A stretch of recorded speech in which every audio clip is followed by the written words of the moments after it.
Assalamualaikum warahmatullahi wabarakatuh.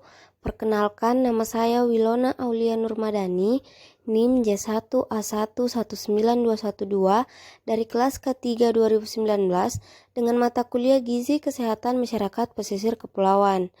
Baik, pada kesempatan kali ini saya akan membahas mengenai gizi masyarakat pesisir kepulauan, yaitu mengenai anemia gizi. Nah, yang pertama itu pengertian dari anemia. Anemia adalah kondisi kadar hemoglobin dalam darah lebih rendah daripada standar atau kurang dari normal sebagai akibat ketidakmampuan jaringan pembentuk sel darah merah dalam produksi guna mempertahankan kadar hemoglobin pada tingkat normal. Kadar hemoglobin normal berbeda pada tiap jenis kelompok umur, kemudian terjadi ketika produksi hemoglobin menurun. Selanjutnya, klasifikasi anemia. Menurut WHO, batasan kadar hemoglobin normal untuk laki-laki dewasa, kadar Hb normalnya adalah 13 gram per desiliter. Untuk wanita dewasa, kadar Hb normalnya adalah 12 gram per desiliter. Untuk wanita hamil, kadar Hb normalnya adalah 11 gram per desiliter. Untuk balita 6 bulan sampai 5 tahun, kadar Hb normalnya adalah 11 gram per desiliter. Untuk anak 6 tahun sampai 14 tahun, kadar Hb normalnya adalah 12 gram per desiliter. Kemudian ada 3 jenis anemia yang dapat saya paparkan pada kesempatan kali ini, yaitu anemia besi, anemia asam folat, dan anemia B12.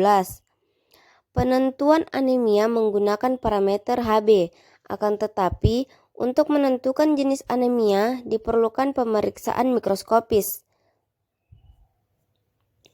Selanjutnya, anemia jenis pertama yaitu anemia besi.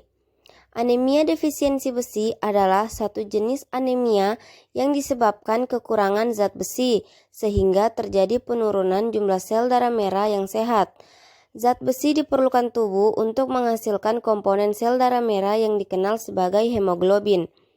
Hemoglobin berfungsi untuk mengikat oksigen yang sangat diperlukan dalam proses metabolisme dan fal tubuh. Golongan rawan yang terkena anemia besi yaitu ibu hamil, ibu menyusui, balita, anak usia sekolah, dan pekerja atau buruh berpenghasilan rendah. Pencegahan yang dapat kita lakukan yaitu yang pertama, meningkatkan konsumsi makanan sumber Fe atau zat besi. Makanan yang mengandung zat besi yaitu tahu, kacang-kacangan, seafood, daging, dan sayuran hijau. Yang kedua, tidak mengkonsumsi bahan makanan penghambat absorpsi zat besi. Yang ketiga, pemberian suplemen zat besi. Yang keempat, fortifikasi. Yang kelima, health education. Yang keenam, sanitasi lingkungan seperti sarana jamban dan penggunaan alas kaki. Anemia jenis kedua yaitu anemia asam folat. Anemia asam folat adalah anemia yang diakibatkan karena tubuh kekurangan folat. Gejala anemia asam folat yaitu mati rasa dan kesemutan di kaki dan tangan, kelemahan otot, dan depresi. Pencegahan anemia asam folat yaitu dengan memiliki pola makan yang sehat yang mengandung berbagai jenis makanan.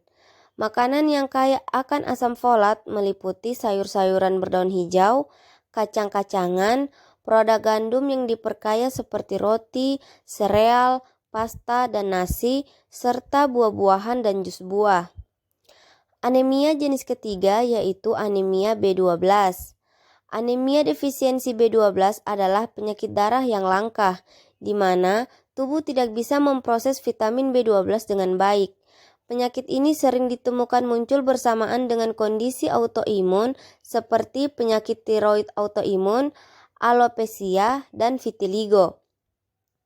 Kemudian penyebab dari anemia B12 ini yaitu yang pertama, kurang asupan B12, yang kedua, kurangnya enzim protease pada pankreas, yang ketiga, kerusakan lapisan lambung atau usus halus, yang keempat, perubahan tingkat keasaman pada usus halus, yang kelima, gangguan penyerapan dan metabolisme B12 di tubuh, yang keenam, abnormalitas faktor intrinsik ataupun reseptor faktor intrinsik, Yang ketujuh, terlalu banyak bakteri yang tumbuh di usus dan berkompetensi dengan tubuh untuk memperoleh B12.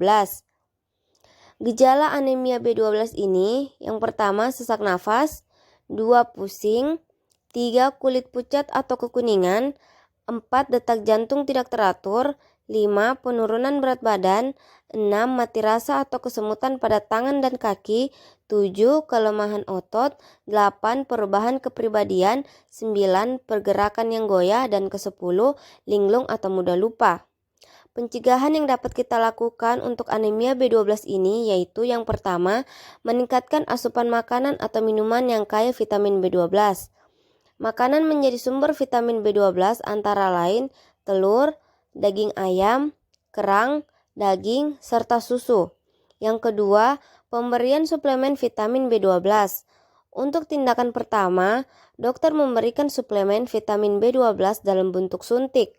Kemudian pengidapnya diberikan suplemen berbentuk tablet.